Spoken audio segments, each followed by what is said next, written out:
What's going on, Bulls fans? Welcome to another episode of Chicago Bulls Central, your number one spot for everything Chicago Bulls Central. You guys already know you can be anywhere in the world, but you're here with me. And on today's episode, we're going to talk about an interesting stat that came out about the Chicago Bulls. We'll also be getting into our season predictions for DeMar Derozan this time. This one, I've been putting this off because it's kind of the way that I'm going to go with this. I don't know if everybody's going to agree with, but we'll get into all that and more right after this.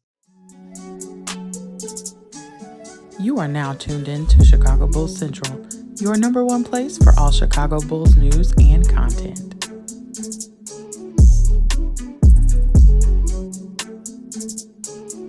All right, Bulls fans. So, stat got released yesterday that I found a little bit interesting. I just wanted to bring it here for the nature of conversation. I wanted to see how you guys thought about this and how you felt about this, because I think a lot of what we've talked about with the Chicago Bulls, as far as that offense being most dangerous, is getting to ball movement, not having as much iso ball, having more players come off screens, things like that. Well, a stat came out last night that it really surprised me. So it was teams with the most shots coming off screens last season. And of course, as you would expect, Golden State Warriors were number one with 7.7% of their shots coming off screens last season.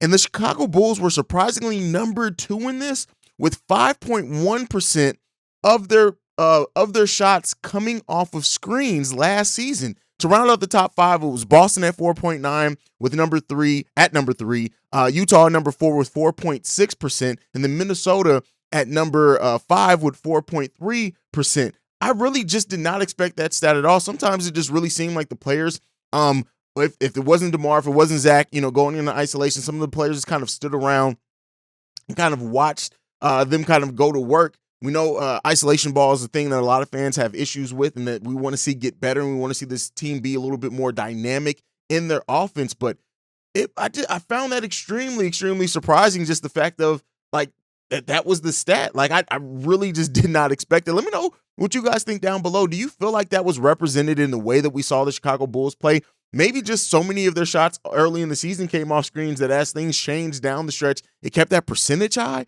I don't know. That was not a stat that I really expected to see from the Chicago Bulls. But, I will say this, regardless of that, regardless of what the percentage was, we do need more ball movement on this team. How does that come? I think that comes from, letting Lonzo Ball, if fully healthy, run more of the half-court offense. I also think Patrick Williams, as he's shown the ability to be a playmaker, things like that need to come a little bit more as well. That's my opinion. And NBA University was the one that tweeted this. They didn't check their or quote their source. So we'll see how it is and if that's true. And then as far as the least amount of shots that came off of screens last season, if you just want to know, Brooklyn at 0.7, which that figures. Philly with 1.5 of their shots, Dallas at 2% of their shots coming off screens, Toronto with 2.1, and then Phoenix and New Orleans tying at 3% for number 5 on that list as far as the bottom 5 teams of shots coming off screens. Now, with that being said, do you think that I think we all agree that that we need to see more ball movement and less iso ball, but maybe it's not just screens. I don't know. Let me know what you guys think about that one down below. Now, another stat that came out, this one again was from NBA University, and this was the 20 most negative defenders among qualifying players in the 2021-22 season. And unfortunately, we have 2 Bulls represented on this list. 2 of them. We got Zach Levine and Kobe White being both listed on this list at both negative 2.3 as far as their defensive, their negative defense. It kind of sucks, right? Now, Zach Levine was a plus 2.4 on offense, which still gets him into the overall positive. Kobe White was a 0.3 on offense, but a negative 2.3 on defense, which puts him at negative 2.1. The worst player in the league at that was Marcus Morris at being a negative 3.8 defender and only a negative 0.1 offensive player. That puts him at negative 3.9, which is crazy. Terrence Ross was next. And then Trae Young, the third worst player in the NBA as far as negative defenders, which his offense is a plus 6.7, but his defense is a negative 3.0.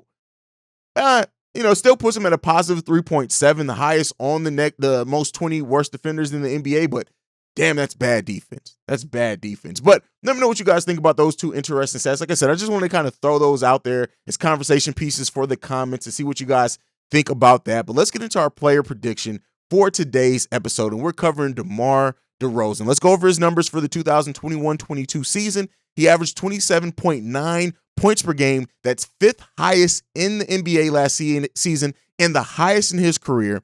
5.2 rebounds, 4.9 assists, 23.13 PER, the second highest of his career, and a defensive rating of 115.3. Now, for his shooting splits, 50% overall from the field, second highest of his career there, 35.2% three-point percentage, the highest of his career, and 87.7 free throw percentage. Now, those are the raw numbers as far as DeMar DeRozan. Now, we know, watching the game of basketball, DeMar DeRozan had an amazing season for the Chicago Bulls last season.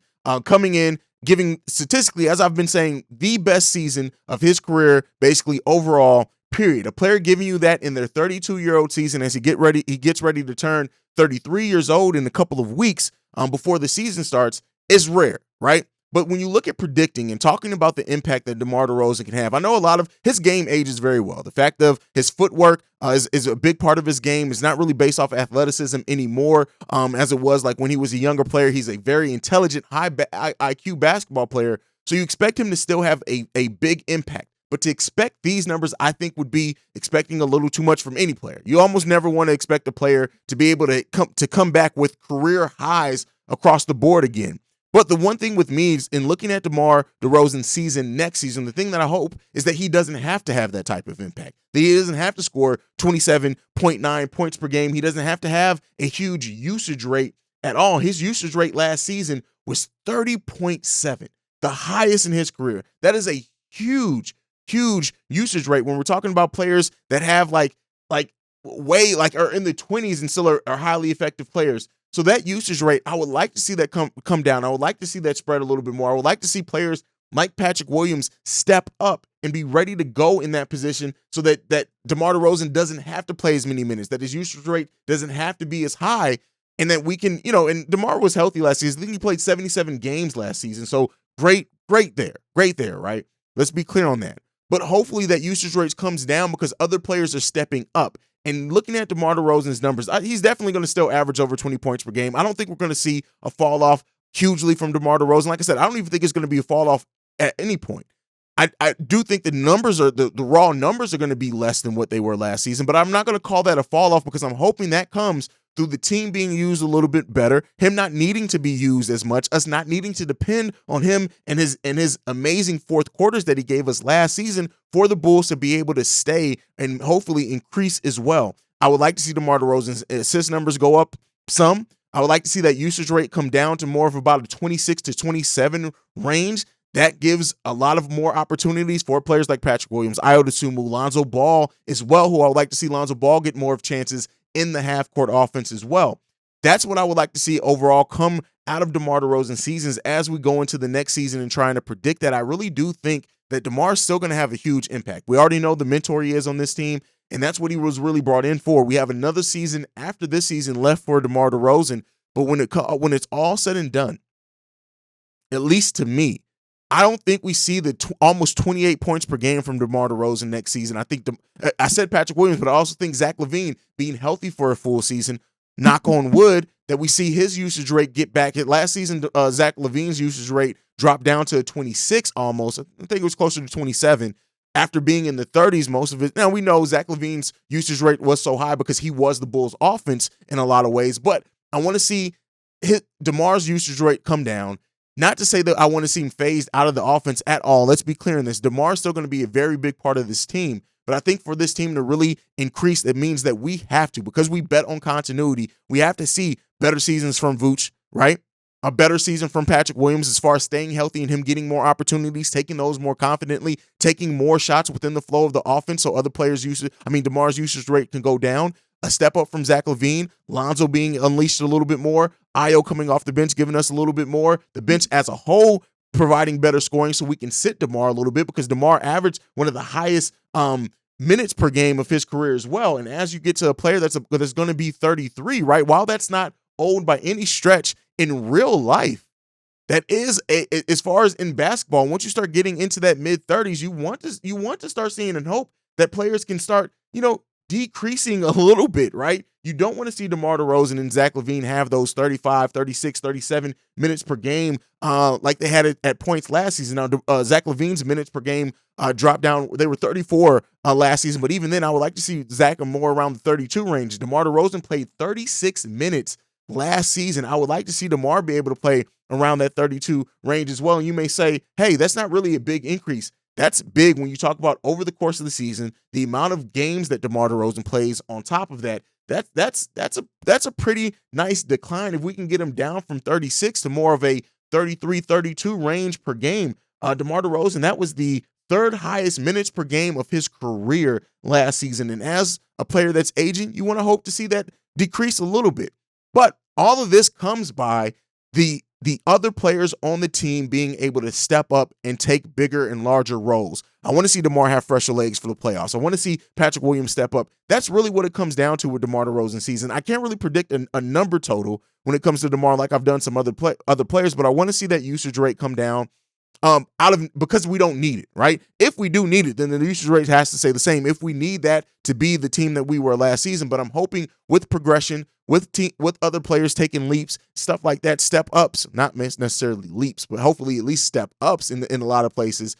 And as well as what happens with Dalen Terry. If Dalen Terry is able to come in and play that 2-3 position for the Chicago Bulls, hopefully that comes by DeMar DeRozan giving up some of his minutes to just get more into a reasonable range. Again, I want to see DeMar drop from 36 minutes per game to maybe around 32, 33 minutes per game, but still be very effective in that. So with that being said, DeMar DeRozan averaged between last season 10.2 to 20 shots per game last season. Again, highest in his career. The previous high that he had was 7.6 to 17.8 points per game in the 2013-14 season with the Toronto Raptors. So you want to see those shots come down again out of necessity, not necessarily because DeMar has fallen back, but out of the fact that we don't need DeMar to take as many shots because we run a more effective offense and other players have stepped up.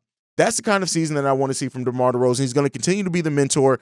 The impact of DeMar DeRozan is going to be felt on the Chicago Bulls team for years to come. What he's done with Ayo, what he's done with Patrick Williams, hopefully this summer, taking Dalen Terry, hopefully under his wing as well. Those type of things are going to that's the longevity of DeMar DeRozan's legacy as a Chicago Bull. But I do hope that we see those minutes, everything kind of come back down just to keep him a little bit fresher, to not have to rely on him as much, and because other players have stepped up. But let me know what you guys think about that down below. What do you think about DeMar DeRozan's upcoming season? What are some of the things you would like to see from him? Do you also agree with me that you would like to see his usage go down because it's not needed? We don't need him to do as much because other players have finally stepped up. Let me know what you guys think about all that down below. And if you're on the podcast side, go ahead and send in your thoughts as well.